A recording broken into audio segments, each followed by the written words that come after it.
Hello, hello, hello, and welcome to another episode of the Sabrina Zohar Show. My name is Sabrina Zohar, and I am your host. Welcome back to a bonus episode, babies. We're in the trenches today, and we're in the trenches with Connell Barrett. He is a fantastic men's dating coach. I fucking love him. He is so great. And today we're inside the mind of a man. We asked all of your questions. We got curious, but guys, remember, this show is only as good as the questions you guys send to us. So don't forget to send us in the trenches at sabrinazohar.com. Send your questions with screenshots, dating profile audits, whatever you guys need. Let us know, send it in so that we can make this even fucking better for you guys. Just some couple of reminders and a little disclaimer. I speak fast. I curse a lot. I say fuck all the goddamn time. And if that's for you, fuck yeah, welcome. And if it's not, that's okay. You have every right to keep on scrolling and find a show that works best for you. But my thing here is if we're showing up authentically, then let's do that collectively. Guys, as always, if you need anything, everything will be in the link in show notes. You could join a course, which now includes free group coaching every month. So my coach, Sheila, she's taking my clients while I write this book, and she's going to be doing every month. You get free group coaching with any course you purchase to help you really implement the material a little bit differently. And if that doesn't work, you can grab some merch, you can listen to the podcast, and all we really ask is just keep showing up as you. Share it with your friend, and don't forget to rate and review the show. I read all the reviews, so remember the kindness that we speak to with each other, but otherwise, I'm just so fucking grateful to have you guys here. So without further ado, let's get right on into it, shall we? Hey, Connell. Sabrina. I am so excited to have you. Welcome to the Sabrina Zohar Show. Welcome to the studio, and welcome to California. I'm psyched to be here as a pale white man from New York. Being in Southern California, I feel like a vampire on vacation. And when you're in all dark colors, so I'm like, you're a New Yorker. I am so stoked because today we're really going to get inside the mind of a man. And I'm super stoked. You are a fucking phenomenal coach, author, creator, podcaster, and I'm just so excited. But could you please introduce yourself to the audience so that they can learn a little bit more about you before we dive on in? I'm a dating coach for men. I'm basically the real life Hitch, if Hitch looked like the lead singer from Weezer. I'm a nice, nerdy dude who struggled with dating mightily. I was largely dateless well into my 30s. And I had to figure this out. How do you talk to women? How do you get a girlfriend? How do you get dates? And once I figured it out, I said, I want to teach this and help men. And what I do is I help men connect with women by really leaning into being their authentic selves. No bullshit, which I love that phrase of yours. No games, no manipulation. I say to people, I say, look, I don't teach men to manipulate women. I manipulate men to see how fucking cool they are. I manipulate the hell out of men. And so I help guys get dates, get girlfriends. And I do this because I struggled big time. I was lonely. I was dateless. I married the one woman who liked me, and she dumped me 9 weeks later. And at the time I joked that the marriage was over so fast we had to fight for custody of the wedding cake. But I was laughing through the tears because I realized, you know what, I got to figure out this whole dating thing. Women just don't seem to like me, and the one who did just dumped me, so I had to make some changes. Thank you for sharing that. I'm curious to just even off the bat, we have so many questions and things that we're going to go over today, but I really just wanted to even learn a little bit more because what I see personally on my side of the street, predominantly we have a lot of women here, right? Shout out to my dudes, right? Whoever's here. But I think we see a lot of these misconceptions. We see the glass being, or the grass being so much greener on the other side, right? Men have it easier. Oh, men don't have to do this. They're in control and they have all that. But I'd be curious, what do you see being on the other side of it that would be the flip side of the coin? Sure, maybe there are those realities, but what are you seeing when you're talking to these people every day? Do you notice any patterns or any consistencies that men are also struggling with? Because I want the women especially to know it's not just a one-sided thing. A lot of people are having different lived experiences. I think there are two big problems that men and women both share. Men absolutely struggle with the core question of, am I enough? Am I good enough? Am I the kind of man who a woman would want to be with? So that core sense of self-doubt, fearing that they're not worthy is a big thing. And I know women struggle with that as well. Mm-hmm. And the simple concept of how do I communicate with somebody? How do I talk to them? How do you flirt? I know that women struggle with how to navigate letting a man know you're interested, what's the right way, what's the wrong way. Men are petrified of coming off as weird, of coming off as a creep. So the majority of men are nice, solid guys who struggle with self-doubt, and they're petrified of saying and doing the wrong thing that's going to get them either in the friend zone, but also get them seen as some kind of sketchy guy. So men get stuck in that, between a rock and a hard place. And I feel that women have those same issues as well. 100%. And I mean, I think what I hear, like the narrative I hear quite often, and I struggle with it. All men are avoidant, and it's like none of them want anything, and it's like just big sweeping generalizations. None, all, right? Right. But I'd be curious, in the experiences that you've had, what you've really seen, do you see the other side of that? Because I see a lot of avoidant women as well, women that are not open and vulnerable, and men that are trying. And I was just curious, like, I really want to debunk a lot of stuff today, right? The games and things like that. Like, oh, a guy doesn't want a woman that's too much in her masculine, be in your feminine. And I think there's so much conflation, so much confusion that I can see why dudes and women, or girls, it doesn't matter, why people are struggling to date right now, because it's like, what the fuck do you believe? What do you listen to? Right. I think part of the reason people struggle with dating is they're not sure how to go about it. They know we're all moving toward the same thing. We're moving toward love. We're moving toward connection. But the vehicle that gets us there, there's so much conflicting advice out there. We are drowning in content and drowning in information, and we're so starved for wisdom, which is why your show is so fucking badass, is you just hit people with these truth bombs every episode, which is fantastic. I try to do that the same way in my own style. And so what does this come down to? What is the truth of what really works? And I'm not just saying this because that's my marketing. I really believe this, which is that you have to start by being really real, being what I call radically authentic, being vulnerable, essentially putting your true real self out there. I remember I had a first date once with a woman I'll call Maria, and her profile was Maria's on the beach, Maria's in a bikini, Maria's drinking champagne, Maria's giggling and talking about how she loves the nightlife. I'm like, okay, she's hot AF. I'll go out with her. We meet up in person, and she's completely different, but in a great way. Okay. She's a smart ass. She curses like a sailor. She has sort of like remember Cameron Diaz and There's Something About Mary? Yeah. Kind of like guy energy. Yeah. And I love that about her. And I said, can I ask you a question? Where was the side of you on your profile? Don't get me wrong, you're beautiful. I'm out on a date with you. But I would have loved to have seen a little glimpse of that on her profile. I would have been even more excited about meeting her. So I feel like the most important thing we all have to first do is make a real shift to being vulnerable, authentic, showing that real self. Don't give people a watered down version of you. Give them a shot of Jameson. Not everybody's going to want that Jameson, but people who like Jameson are going to catch a buzz off of you. Oh, I love that. I'm not sponsored by Jameson, by the way, for the record. Hypothetically, and we're just, I'm not a drinker, but I know what you mean. I'm like, I'll take it through the vein. But it's funny because I think over the years, especially as I've been doing this more and like talking to more and more men, I'm starting to realize like it's a lot of the same problems. There's a lot of the same struggles. There's a lot of the same, like even something as simple as the what are we conversation, right? Right. I remember I had somebody write in, bless him, and he was like, hey, I'm really confused if you could help me. All the content I see on the internet says, don't bring this up, make the woman bring it up. Men don't need to talk about feelings and emotions. And he's like, but I really like this woman. Am I going to scare her off if I say that? And I was like, I literally wrote to him, I was like, if I could tell you how many women write in verbatim the same thing. And I think what we see is like the masculine versus feminine, right? What is the narrative? The feminine is receive, right? Oh, you come chase after me. You come and get me. And I'm not saying that's how everybody is, but that's the norm, I think, right? Yeah. And it's like that black cat fucking golden retriever nonsense that I fucking hate, right? Of like, be a black cat. And my mom even called me and she's like, black cats are feral.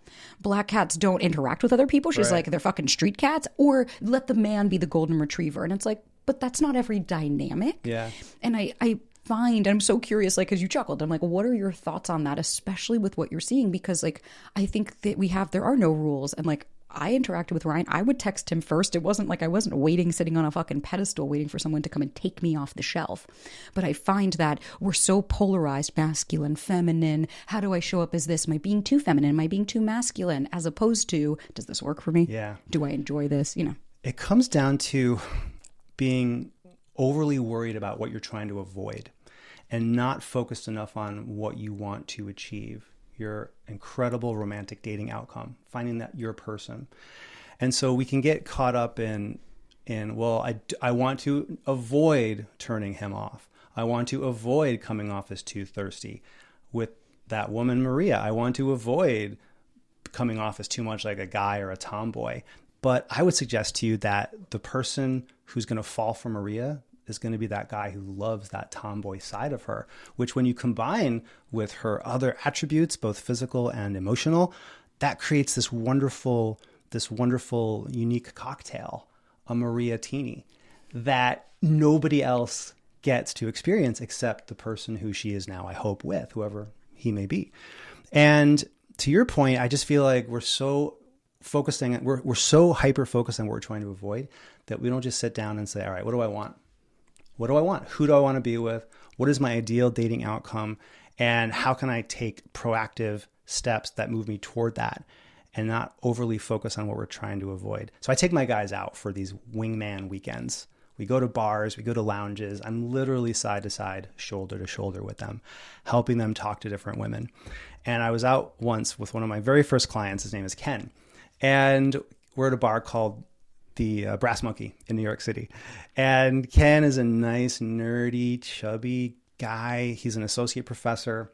He deeply, deeply knowledgeable about philosophy, about ancient writings. Most guys can quote Homer Simpson. Ken can quote Homer. Yeah. He's that kind of brainy guy. But he had like a young, chunky Jonah Hill look to him. So he was insecure, never kissed a girl, never had a date before we first met. And we're at the bar and I said, look around. Who here do you most find, at least visually, you're attracted to? And also energetically, but also, who's the hottest girl here for you? And he looked around and he saw a woman and said, oh, I think it's her.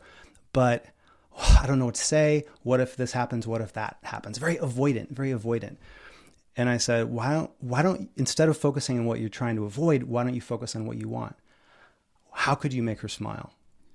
And we talked about it and we figured out, I invented in that moment the karaoke approach opener. I said, what's your favorite karaoke song? He said, Purple Rain. I said, great. Walk up to her and sing the first 5 or 6 lines of Purple Rain and commit to it. You are on stage. I'm a musical theater nerd and a performer myself. So I remember the importance of commitment. So Ken walks up to this woman, really pretty girl, cat eye glasses, think Lisa Loeb, right? Mm. And he walks up and he just belts out, I never meant to cause you any sorrow. I never meant to cause you any pain. And she starts singing with him. They start doing a a cappella karaoke duet. Cute. And by the end of their interaction, she's grabbing his phone saying, hey, you better call me. I like nerdy guys like that. And I love that anecdote. I share that with my clients and with any single people, men and women, because I just want people to be focused on, all right, where are we taking this cruise ship of your dating life to? What's the final destination? And sure, we have to navigate, make sure we don't hit any icebergs. But single people, all they see is icebergs. You got to think about the destination. And I think, to your point, fear is really driving the car. Like, I don't want to be too much. I don't want them to think this. I don't want them to leave me. I don't want them to abandon me. And it's like, all of those things are so valid. And I will be here all day to say that's a real thing. But I will be honest, if I wasn't myself, if I didn't show up unapologetically when me and Ryan had a first date, because I looked at it as, well, I might never fucking see this guy again. And I was like, so I might as well be myself. Right. And I'll never forget one of my really good friends, Fabio, he was at my house years ago. And I remember sitting there going, I'm too much. And he just looks at me, he goes, then tell that motherfucker to go find less. And I just looked at him and he was like, I'm tired of hearing you say that. He was like, you are incredible. Like, you're so amazing. He's like, then find less if this is too much for him. And I remember it just kind of hit me and I was like, fuck, you're right. Like, I'm so focused on my core beliefs and being reaffirmed and, oh God, but this is what my dad used to say to me and this is what my family reinstated in me and every guy I date. And it's like, but the reality is, what is the common denominator? It is us in the sense where that's my pattern, right? It doesn't mean there's anything wrong with me. It doesn't mean I'm actually too much because, like, where is the metric, right? Or I'm not enough or I'm not worthy or whatever. Insert that in here. But I do find it really interesting to hear you say how many men also struggle with that insecurity on the other side of it, because I see so many girls, so many women just constantly being like, if I hear one more time, I don't want to bring anything up to him because I don't want to be too much. It breaks my heart because it's like, well, too much for who, right? For the person that doesn't have the bandwidth? Good, let him show you. Absolutely. This episode is sponsored by the ASPCA Pet Health Insurance Program. You guys, when I had Clemmy, I love taking care of them because in their own way, they took care of me. Clemmy was always there by my side. And even being the best parent in the world to him, there were unpredictable things that happened all the time. And that's why I had health insurance for Clem. And that's why you can give your care a boost with the ASPCA pet health insurance. So what I love about it is the ASPCA pet health insurance program offers customizable accident and illness plans, making it easier for pet parents like you to help your pet get the care they may need. So the ASPCA pet health insurance program has been around for over 18 years, and they've helped more than 600,000 pets during that time. That is incredible. They allow you to customize your plan, helping you ensure that your pet's plan is as unique as they are. Because realistically, vet bills can really add up, especially when you're least expecting it. So it's simple. Use their app to submit a claim, and you'll receive reimbursement for eligible vet bills directly into your bank account. So guys, it's time to explore coverage. Visit aspcapetinsurance.com/Sabrina. That's aspcapetinsurance.com/Sabrina. Again, that's aspcapetinsurance.com/Sabrina. This is a paid advertisement. Insurance is underwritten by either Independence American Insurance Company or United States Fire Insurance Company and produced by PTZ Insurance Agency Limited. The ASPCA is not an insurer and is not engaged in the business of insurance. Question for you, because this is a hot take, and I hear this all the time. I have my own opinions on it. Intimacy, right? Hooking up, being intimate with somebody, right? However we want to slice and dice it. I have to say intimacy for the internet because it won't let us say another word. Okay. But which people ask all the time. But making whoopee. Exactly. Yeah. Beep, beep. In your experience, and personally, professionally, all of those things, do you think that when you sleep with somebody actually matters versus their intentions or anything like that? Do you find that there is a metric here of like, oop, wait for the 6th date or wait for the 8th date? I'm not sold on it, personally. Oh, absolutely not. It depends on the person. Everybody has their own unique blueprint for when they're comfortable having sex. And the other person has their blueprint for how they may or may not judge somebody who gets intimate with them. And I can't speak for all men, of course, but I can speak for myself and a shit ton of my clients and say that we don't care. We're just so glad you jumped in the sheets with us. Thank you. May I have another? That's what's funny. When Ryan and I first dated, our first date, I don't know if I had told you, I met him on Hinge. And so I was like, all right, I might never see this guy. I was visiting, right? There was all the variables. Everything was stacked against us. And my dog had passed away. I had just broken up with this guy. Like there was nothing on the blip of the screen was like, this is your person, which again, I think that's because of the fact that I wasn't holding on to it. And so anyways, we went for a hike. We went back to his house to drop off the dog and get changed because he was like, listen, I'd love to take you to dinner. And I was like, okay. And I don't know why, like for me at the time, I'll be very honest, I hadn't been laid in like 6 months. The guy I was with before had erectile dysfunction. We couldn't get past it. Right. And I was just like, I have needs. And like he had made a comment and I was like, I want to see what's going on here. Like, what are we working with? And I got on his bed and he knew the minute he came out of the bathroom and he saw me on his bed, he was like, oh, I see what's happening. And he came and laid next to me. Next thing you know, we were hooking up before dinner. We had like 5 or 6 times. And we went to dinner and I remember going home being like, you might never see this guy again, right? Like on the internet, what everyone says. You never know. Never know. And I left and I was like, you know what? And if I don't, that was really fun. I had a really great time. He called me the next day and texted me like, I have a smile on my face still. And I asked him a few months later, I said, so that didn't bother you that we hooked up? And he was like, are you kidding me? It was so much fun. Why would I ever not want to do that? And he was like, but I was also very intentional about knowing that you're not into casual, that like you're a woman I needed to get. Right. And I think like I share that story only because we're so conditioned, because I hear it all the time of like they came on really strong and then they fizzled, or I hooked up with them and then they changed after. What do you normally see that contributes to that shift, that dynamic? Because we hear it all the time, right? Right after you hook up with a guy, all of a sudden you're like, suddenly you're not ready for a relationship, and all of a sudden like you're not ready, or then they ghost or whatever. Like in your experience, what have you seen be the reason for the shift? Obviously, this is not for everybody, right? But just in your like in the past. My girlfriend and I, we were intimate on our 3rd date. Okay. Frankly, I would have been intimate on date number 1, but it was a Sunday night. It was chill. And I personally like the idea of a couple of dates that lead into you watch a couple of trailers and then you watch the movie on date 3 or 4. That's not a mental rule I have. It's just my personal preference. That said, a previous girlfriend, we hooked up the first night. We met at a club in New York City, assuming it was going to be a fun one-night stand, and then it became a 4-year stand. And at no point did I ever judge her or imprint some kind of belief that first date sex means you are not partner worthy. Yeah. Are there men out there that have that mindset? I imagine many do, but probably a pretty small number is my best guess. I would say that's a small plurality of men. I'm hoping that's true. I don't have any data on that, but that's my hope. And what was your other question? More so, we hear this all the time of like, what causes the shift, right? How many guys will come, they'll be great for the first few dates, whether there's intimacy or not. Okay. Let me answer that with a bigger concept, if I may. Please. I want to share a framework with your audience that I've been working on for my guys. And I call these the core four. These are the core four dating motivators that everyone has in their system. For lack of a better term, they're human needs that relate to how they get motivated with dating. So I call these the core four. Four romantic motivators. Here are the four. One of them is connection. We all want to connect. One of them is worthiness. We all want to feel worthy and special. A third one is growing. We all want to grow, or we should want to grow into our best self. And giving. We all want to give. Those are the core four romantic motivators. I'm not saying they're the only ones, but I think those are the four most important. Everyone has these in their psychology, in the way they look at the dating world. But the thing about men and women is women tend to put one in the top four, or at the top of the four most often, which is connection. Women tend to be focused on, I want a deep connection and something that's going to last. Many men, maybe even a majority, but a large number, don't put connection as number one. They put that, maybe it's two, maybe it's three, maybe it's four. Most men in the courtship and dating part of dating, it's about worthiness. It's about feeling special, a man, another woman wanted me. And I know the dopamine hit that can bring to somebody, because I was lonely and dateless and sad till my mid-30s. And once I started to feel the opposite, it was like, whoa, I need more of that. Boy, do I feel special and powerful. And I call that worthiness. So back to your question.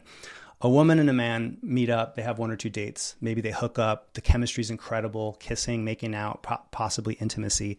And he disappears or says, hey, you know what? I'm not feeling it. I didn't feel a connection, which is bullshit. Or the spark, right? The spark, right. Well, you must have felt a pretty good spark when you were inside of her, is what I would be thinking. But anyway, the issue is not that for that woman who might ask herself, what did I do wrong? Or what's wrong with me? What am I lacking? What am I missing? You're not missing anything. You're not lacking anything. It's nothing about your worth. What probably happened there, I know because I was this guy more times than I care to admit, he was looking for that sense of worthiness and she was looking for connection. He got that worthiness from the sex, the chemistry, the makeout. He got what he wanted and then realized I can't get more of what I want the way I'm getting that romantic motivator met. He couldn't get it from just continuing to date her because connection's not as important to him. And then he disappears or gets busy. But it's not about her. It's nothing she did wrong. It's not that she's not enough. It's that we have two romantic forces that are not aligned. I love that example. I like the way you describe that because it makes so much sense to me as I'm hearing it. Obviously, I can see it in other ways, right? There's like psychological, blah, blah.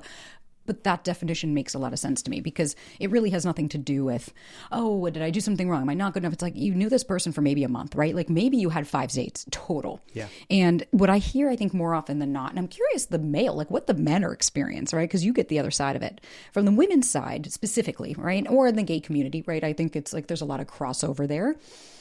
What we hear a lot is, you know, everything was amazing, right? I was blindsided and we were great, but blah, blah, blah. And I'm like, as I start to unpeel, I'm like, but were you having conversations of depth or did you start and then you started to see the shift in them? And it's like, because a lot of people, very rarely are people running away from an amazing partner, but they're usually running away from the version of themselves that needs to become the amazing partner. Because when you're insecure, you're dealing, right? How many times I've heard, like my own brother, he's 41 now, he'll be 42 this year. He's just now in his serious, like he's had serious relationships, but like this is definitely, I think, the one for him. And up to this point, he's like, I didn't have my finances together. And I think a lot of women hearing that being like, but I could be your support system. I could be by your side and we could do this together. And it's like, but I think a lot of people are misunderstand, maybe not even understanding. It might be just don't even know that I think for men, it's different, right? As a man, if you don't feel like you are bringing something, right? Like you said, that worthiness, I don't care if you're the queen of fucking Sheba. Yeah. If I bring you the gold statue, you'll find a problem with it because if you're not ready to receive and you're in that space, but I'm curious, what do you hear on that side of the coin from men? The thing about these internal feelings is talk about decoding men is men don't even fully understand what's happening. Right. It's true, but it's there. It's kind of like the male mind is like an engine in a car. You know, it's driving, it's moving, it's going from place to place, but I don't know what the hell's going on in my car.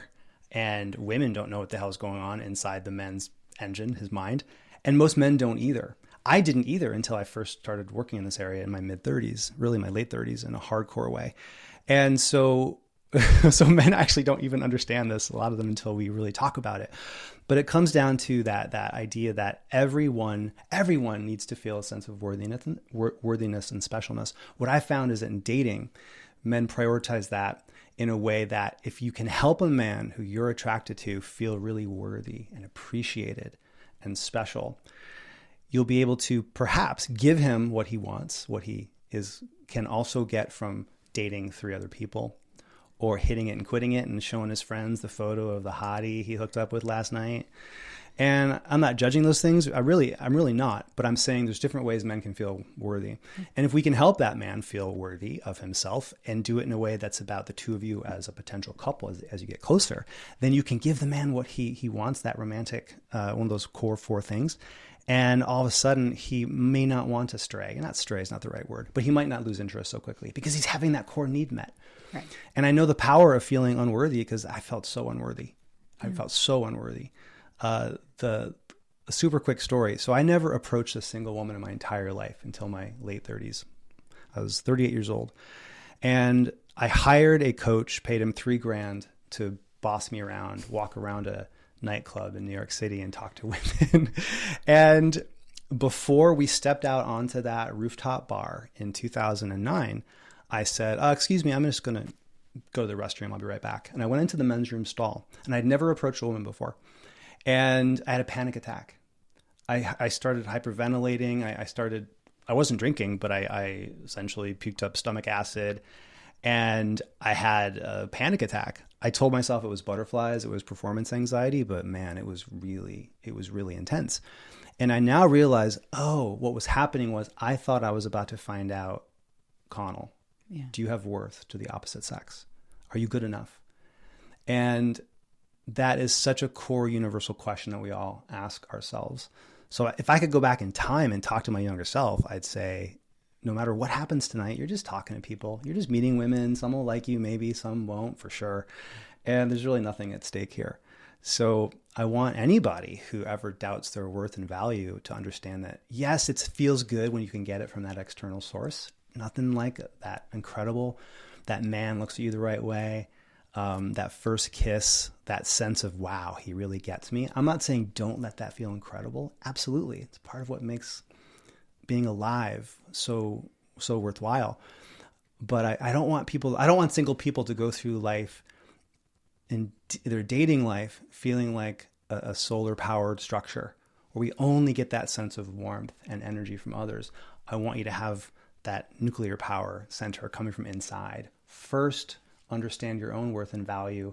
And that way you're going to be warm and generating that warmth and heat. And if you get the heat from the external source on that date, fantastic. Now you'll be extra hot. It's sexy. It really is sexy. Like I've met men that don't know themselves, that are really insecure, and you're like, I want to be here, but like, no, right? Like it's not a turn on to me personally.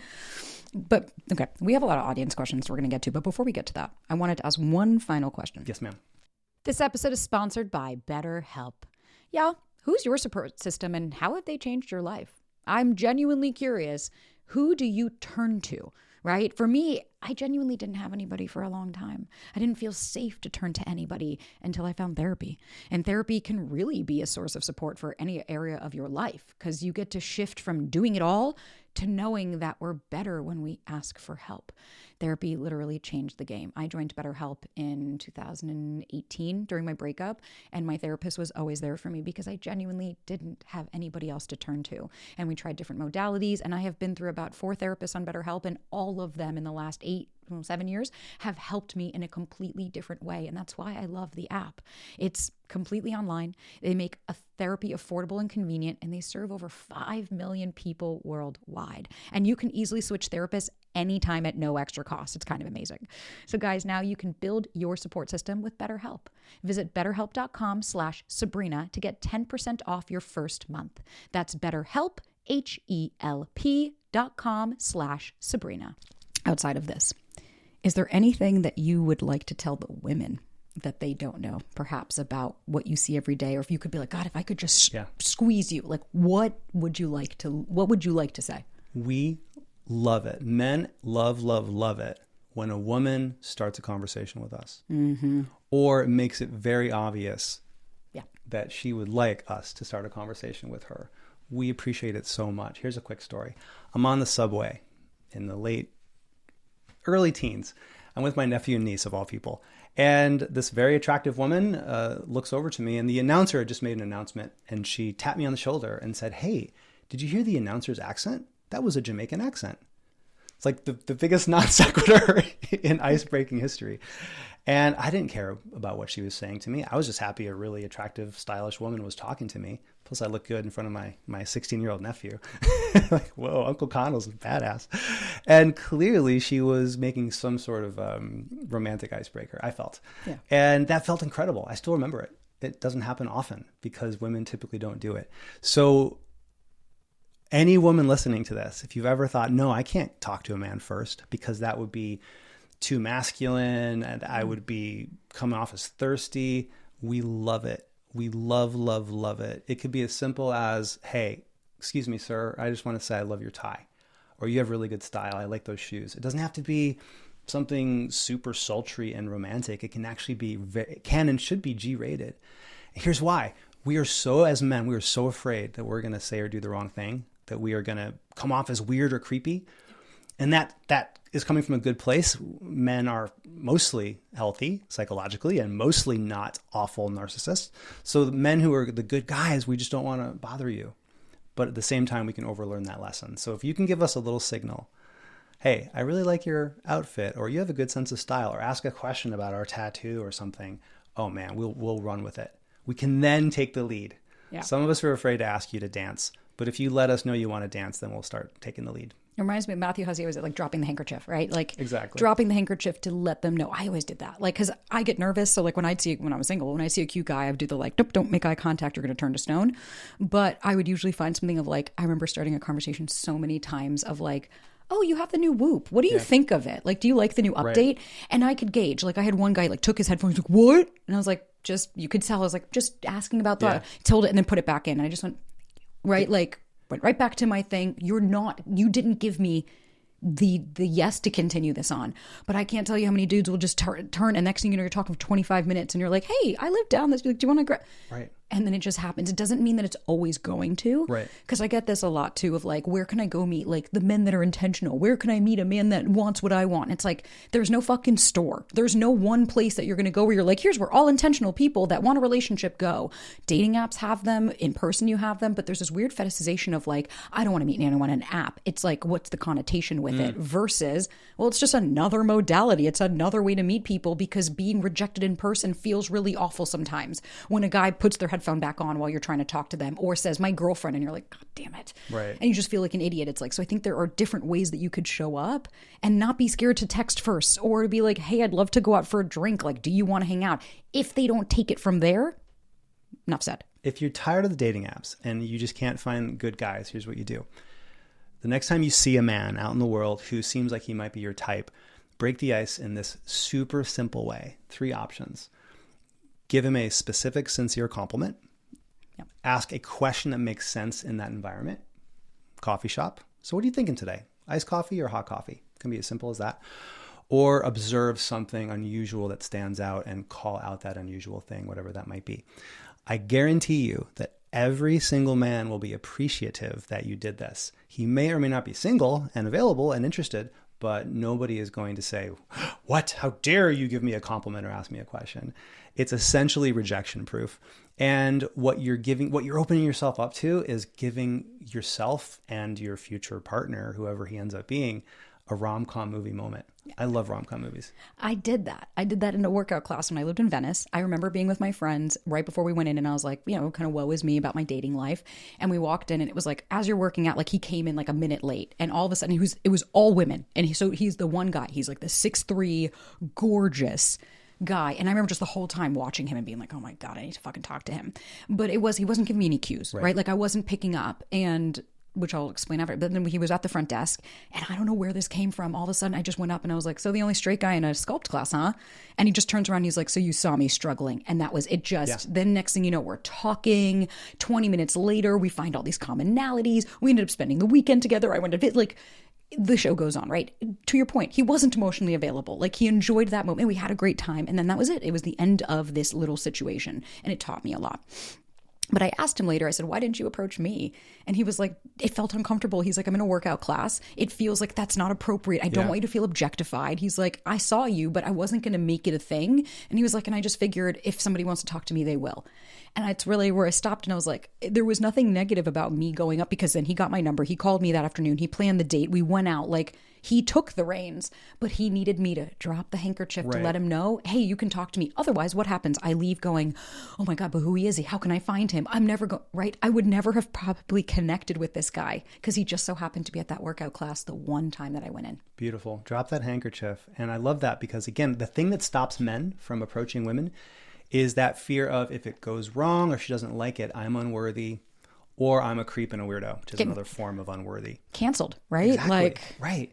I coached a firefighter in Texas, and this man is one of the bravest person I've ever met. He runs into burning houses. He was once in a burning house and fell through the kitchen floor. Wasn't seriously hurt. And he does that routinely. That's his day job. He could not turn to a woman to his right at a bar and say hi. Right. But he can walk in to a fire situation and not even think about his safety. So those forces that push back are strong, but we can break through them. And you can help men do that by asking a question and giving a compliment, or doing what you did, which is making an observation. Oh, the only straight guy here. Perfect. Yeah. That's perfect. And then he ran with it as far as it went. And then at least an opportunity was opened. A door was opened. Exactly. This episode is sponsored by Lumi. Lumi is genuinely the only deodorant I will ever use. I am not kidding. You guys may or may not have heard, but when I first met Tech Guy, your girl had a stink. I was taking these supplements and they just made me smell so bad until I discovered Lumi, and it literally changed everything, because Lumi's whole body deodorant. So you can literally use this anywhere on your body. So pits, underboobs, thigh folds, belly buttons, butt cracks, vulvas, and feet. Why, you ask? I'll tell you. It was created by an OBGYN who saw firsthand how normal BO is being misdiagnosed and mistreated. And I went through that. And what I love about the products is they're all baking soda free and paraben free, plus they're pH balanced. So that's why it's safe to use it below the belt. Personally, I do unscented.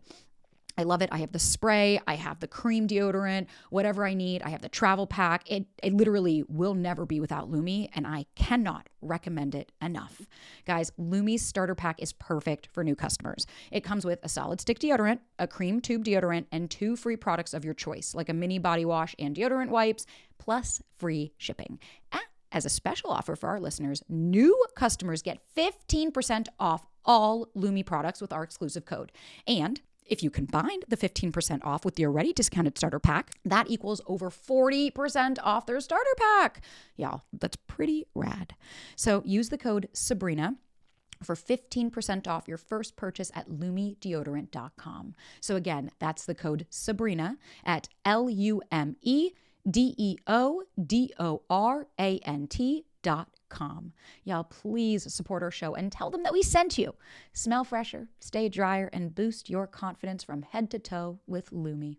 All right, let's get into a question, shall we? Yes. Hello, hello, hello in the trenches team. Oh, I love it. Okay. I recently relocated to a new city, and I've been making an effort to put myself out there and go on dates through Hinge. I'm a 30-year-old entrepreneur. He's easy to talk to and decently attractive. Although after the first and second date, they text me saying they have a great time, there just isn't a romantic spark.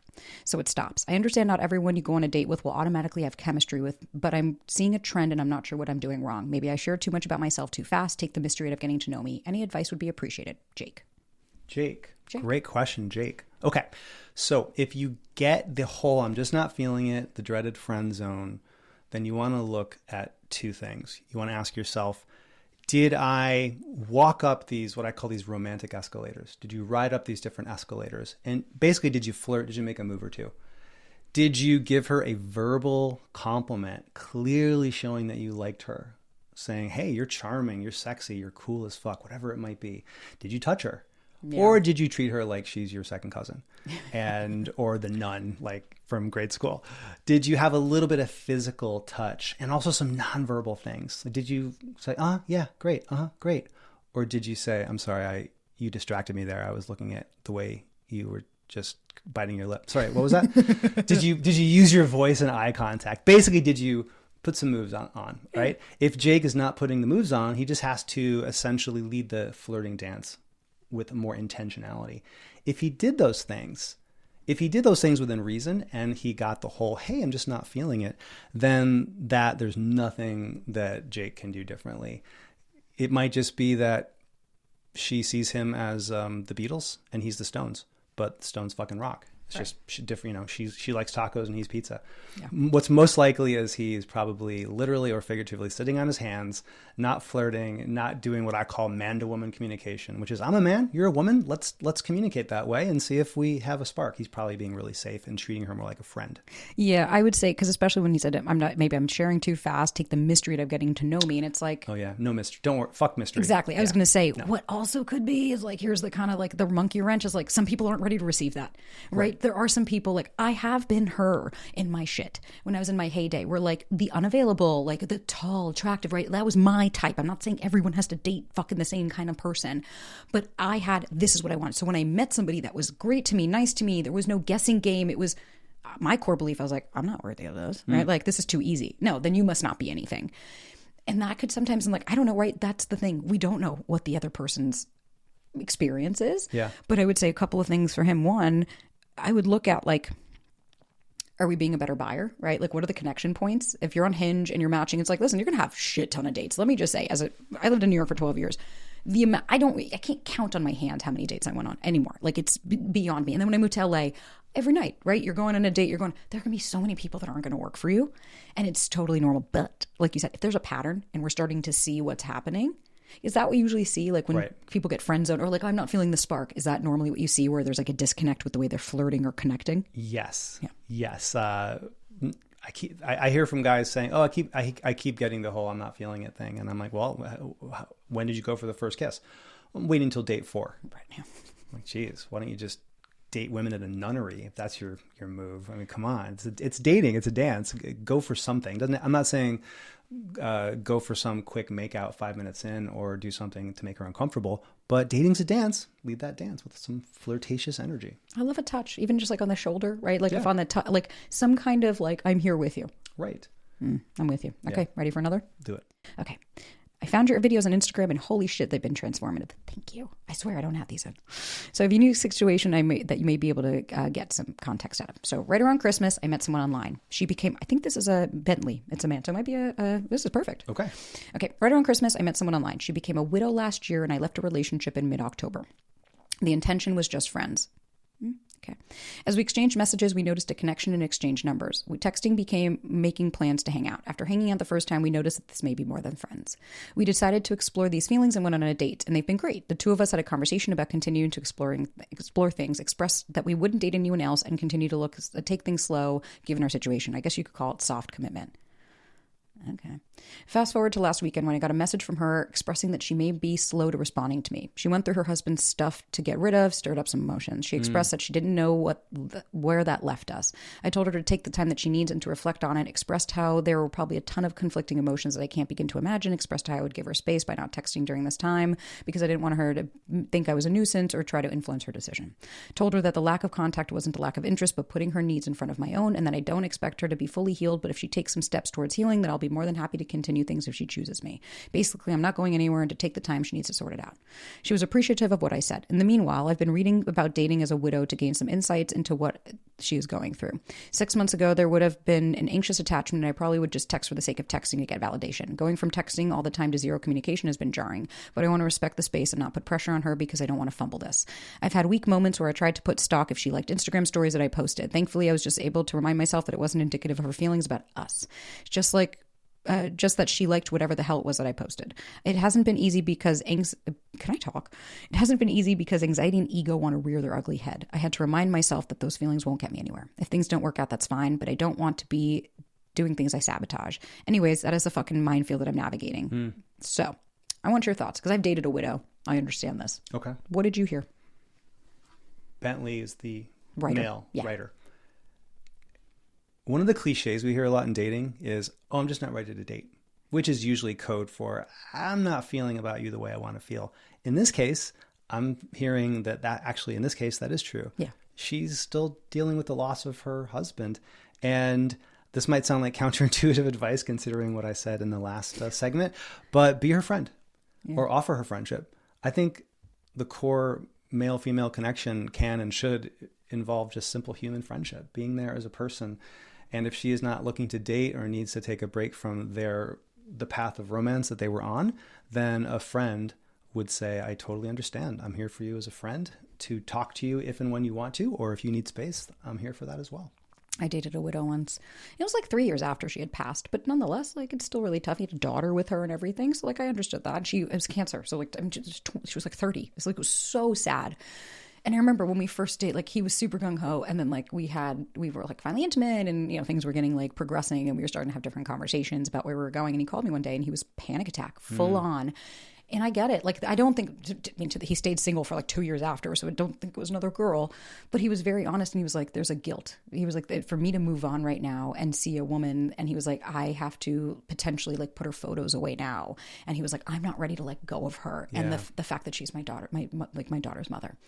And I completely respected that. And to this day, like he even reached out recently and was like, I think this is like becoming a problem for me. And I was like, oh, it is 100%. But I think to your point, nuance is important, right? Because like if I got that message, of course I'd be like, I am so sorry you're going through this. Like even if we want to say, but are they full of shit? You know what? If they're full of shit, karmically let that take care of them, right? If you're going to use this, like I had a guy once, I'll never forget. We were supposed to go out. This was like 2014. We had gone. He was the bartender at my bar in Williamsburg. Matchless. I don't remember. I thought it was Matchless, but I could be totally making this up. But it was a bar in Williamsburg that closed a while ago. And shout out to anybody who can figure this out. And he was the type of like, I saw him and I was like, oh my God, he was my wet dream. And we dated. We went on like 8 or 9 dates. Like we were like hanging out a lot. Like he would sleep over. Like we were hooking up. We were going out. I was meeting his friends. Like it was like 2 months of like spending a good amount of time together. And then we were supposed to go away. And like I got an Airbnb, my brother had given me his car. So I was, you know, how it's in New York, you're like, I finally have a car, like let's go upstate. And everything was planned, like booked, confirmed, great. Night before, I get a text from him, my friend with brain cancer is in the hospital and I need to be with him. I'm sorry, I can't go tomorrow. And I remember just looking at my sister and she just like looked at him and she goes, here's the thing. If he's lying, well, he's an asshole. Yeah. But if he's not, you're the asshole. Yeah. And so she was like, what you can say is, I'm so sorry to hear, like, right, if you need anything. Sure enough, he got a girlfriend 2 weeks later. And so then in the hindsight, you're like, okay, so you just used an excuse and all that. But it's like, what was I going to do in that moment? Be like, you're fucking lying to me. Let me see the receipts. It's like, sometimes you just have to say, you know what, if that person couldn't just be honest and say they weren't feeling it, that's okay. They had to use an excuse.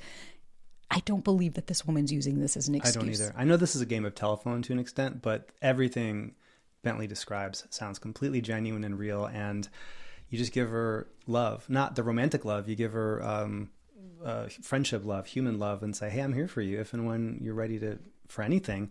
My dating coach advice to Bentley would be, hey, let's not get too caught up in any one woman until it's right to start falling for them.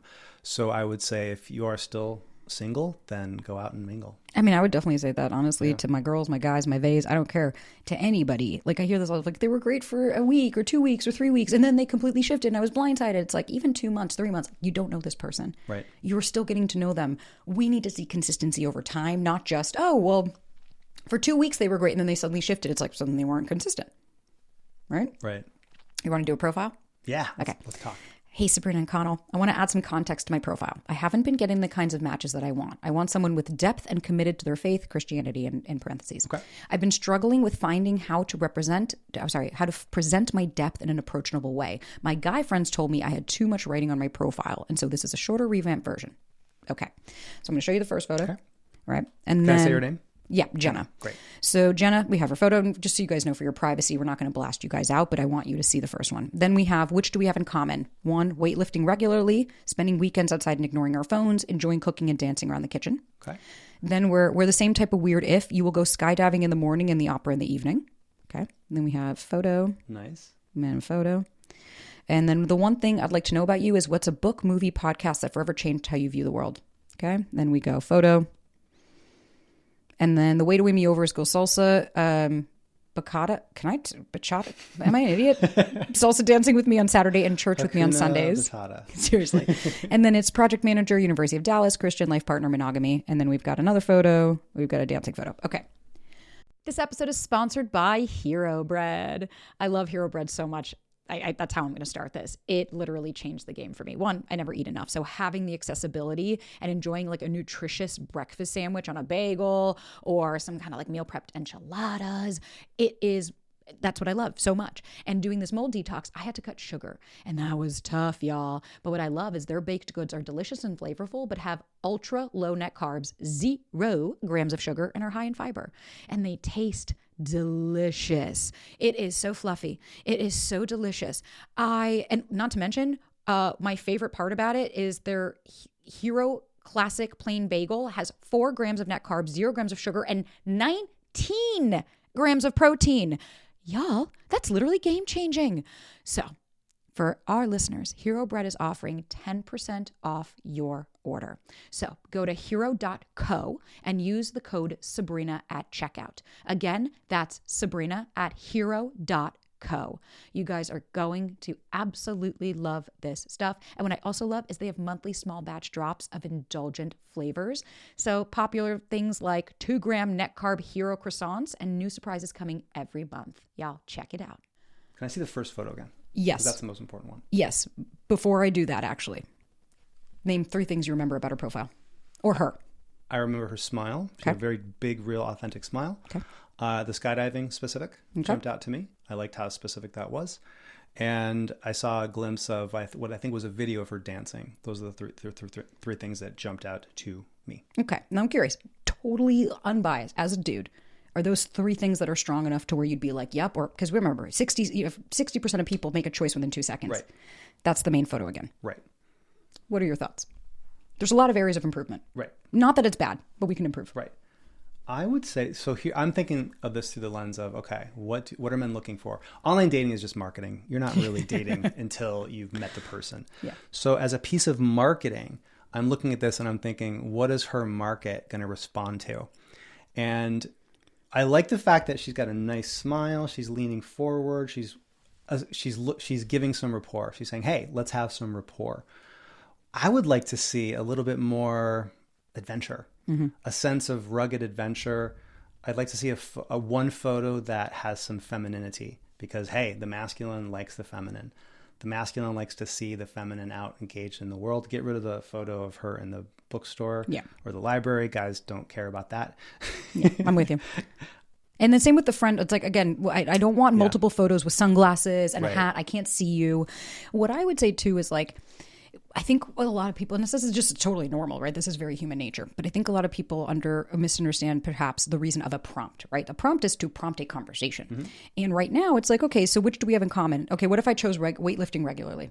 Okay, then what happens is I'm still putting the onus on you, right? So if as a dude, if I'm lazy and I just press that and then it just sends you the match. So now I have to go, okay, what do you do to weightlift, right? Then the next thing, like we're the same type of weird if you'll go skydiving in the morning and opera in the evening. It's a very small pool of people that are probably going to do that stuff with you. And yeah, sure, we're the same type of weird if we do that. I really don't know anything about you besides, okay, so you like to do like a lot in a day. And then saying, okay, Fabe, I like that. What's a book, movie that changed your view? Okay, cool. Like asking a question. And then the way to win me over again is like go salsa dancing and then church with me on Sundays. That's the first time that faith is even brought in. Right. And that's really huge for you. I need that highlighted. Yeah. Right? Because I didn't know. That's your market. That's your market. Exactly. Talk to your audience. 100%. Because I think I agree. Like, I think we don't need like a dissertation, right? Like we don't need a whole fucking like, oh, wow, that's 15 paragraphs. But I do think as far as photos, I think the first photo is cute. I think we could do better. I do. Not to mention, I also just realized in the photo here, she has a ring on her finger. But if you don't realize that that's flipped, you'd look and go, is that an engagement ring? Because it's on your that finger. Yeah.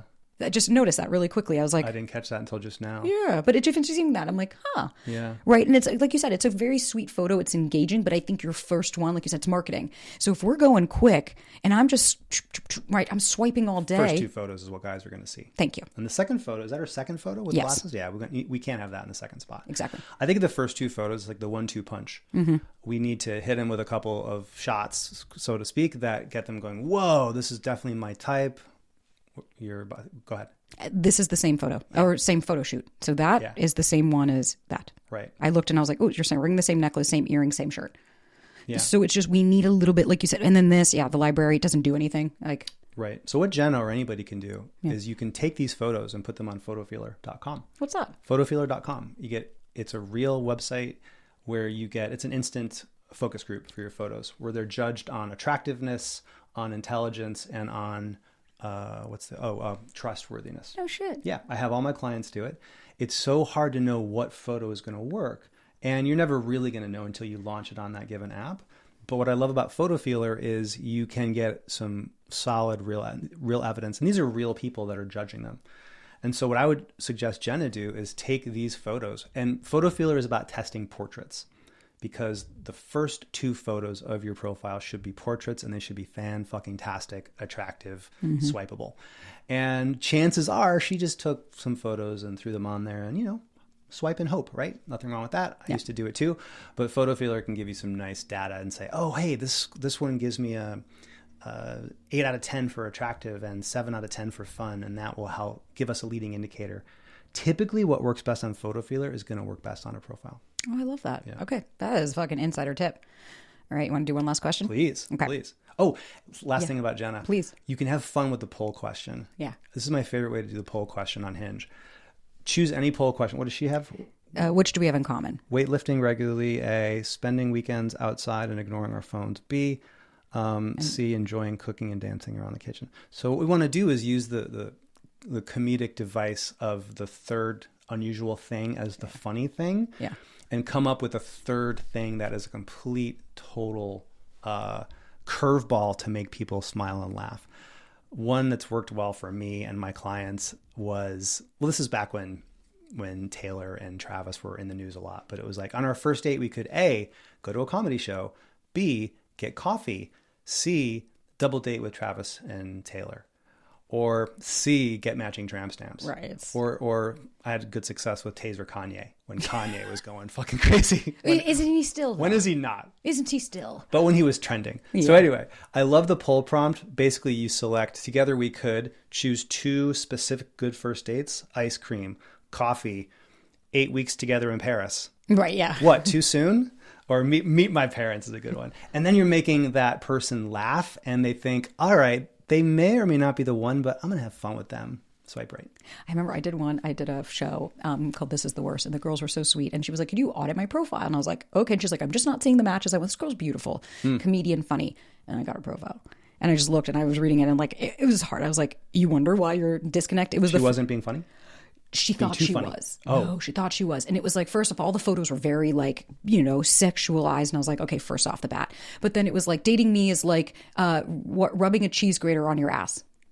And it was, or like wiping your ass with a cheese grater. And it was like, okay. What does that mean? And then, so I was like, are you trying to say you're difficult? Like that, I don't know what anyone's going to want. And then it was, one thing, what I'm looking for now is someone to ruin my life for 6 to 8 weeks. And I was like, again.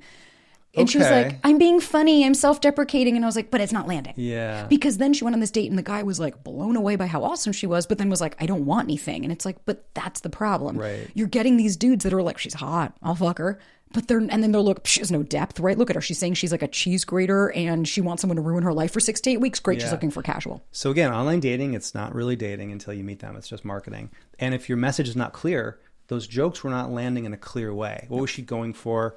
And maybe she's hot enough to get dates if she's attractive. Plenty of men will meet up with her, but you want every single prompt should have a purpose and crystal clarity that makes you dateable and swipeable. 100%. Okay, last one. Go. Okay, first off, I love you, so grateful to have you in the world. We'll make this short and sweet. And then she writes at the end, this was not short and not sweet, but it is.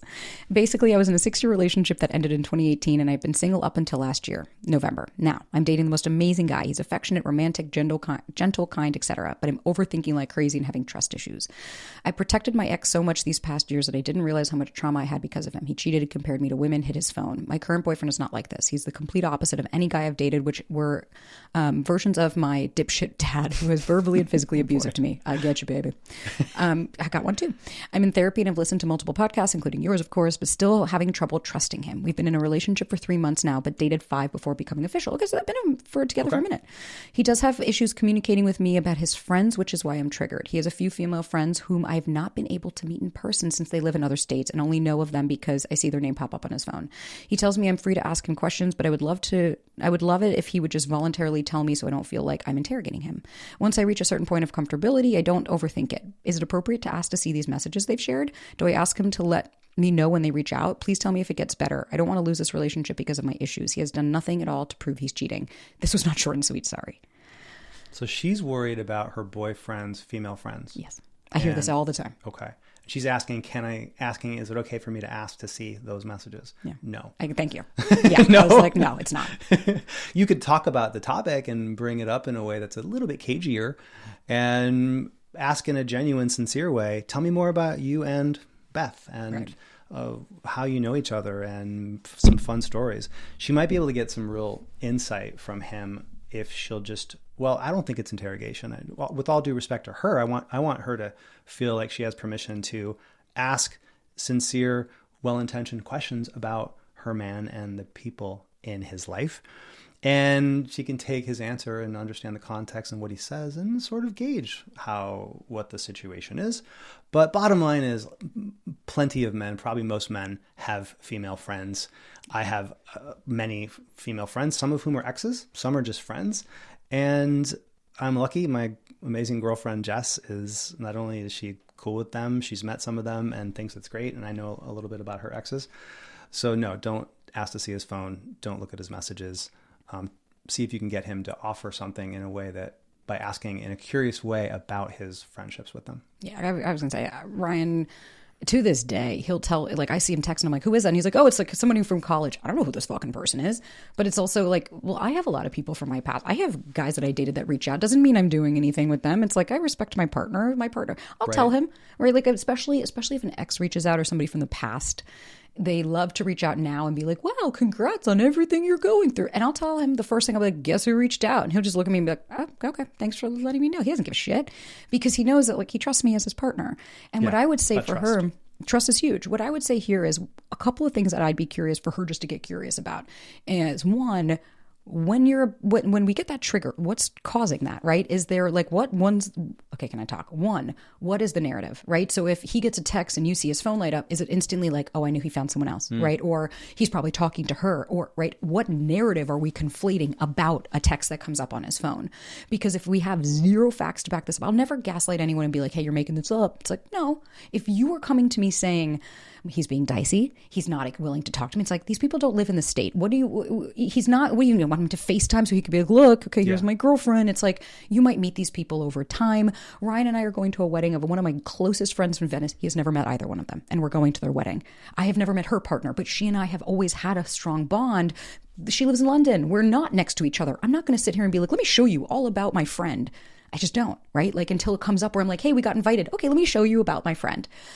And so I think a couple of things. I'd be curious about the insecurity, right? Of just it being very human, but I'd be curious to see what narrative are we creating? Is there a body sensation? Because I don't want her to project her insecurities of her past onto this guy who really may have done absolutely nothing. And he seems like he's at least willing to have conversations. Yeah. If she was proposing this case to a jury in a court of law, would the jury say instantly, or the judge would say, throw the case out of some hijinks going on? Based on what you read, there's nothing there. There's no evidence.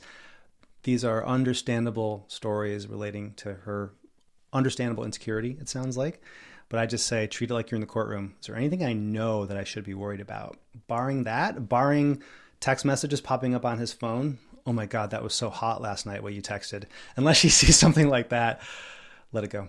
100%. I love what evidence do I have to back this up? If I'm a judge and I'm going to give you $1 million, but you got to prove it to me. Yeah. Well, feelings, that's not a fact, right? It's Right. valid. But me saying, well, I feel like they don't care about me. It's like, but what proof do I have to show that? Feeling ain't real. Feel is not real. I love that. I do this with my guys all the time. Biggest limiting belief. Women just all want millionaires or 6'5" finance guys. Okay. What's your evidence of that? And he's like, other than social media, no woman's ever said that to him. He's dated 3 stunning, amazing women, even though he's a 5'9" engineer. He's like, wow, the jury would totally throw this shit out. And I'm like, yeah, let's do the courtroom analogy. That helps a lot. What facts do I have to back this up? Yeah. It's like my favorite DBT practice. Connell, this was so much fun. This was so awesome. I had a blast. Thanks for coming in, sharing your wisdom. Could you plug? I know you have your book, and then you've Right. got a free guide or I want download. to plug something that I created for your audience. So one of the things we talking about was how to connect, just how to connect with people. So I created a little five-step tip guide called the 5 psychological triggers to connect with anybody. And this isn't just romantic. This is about how to connect with somebody you meet at a party. You might want to be their friend, or how to better connect with a coworker. There are these triggers. I'm using the word trigger in a virtuous way, not internal triggers, being upset. I mean, little triggers you can pull to learn how to truly, authentically connect with somebody who you just met. And it's waiting for you at datingtransformation.com/Sabrina. And I feel like it's the kind of thing that your audience will enjoy. So please check that out if you want to learn how to be better at emotionally connecting with people. And otherwise, anybody who just wants to know more about me can go to datingtransformation.com. My podcast is How to Get a Girlfriend, where I have amazing guests like Sabrina Zohar. And all of this will be linked, so you guys can go, follow, share. And just thank you so much for bestowing your wisdom on the community and being part of it, because it's fucking awesome. No, thank you for being a no bullshit shining light in this world. I love it. Back at you.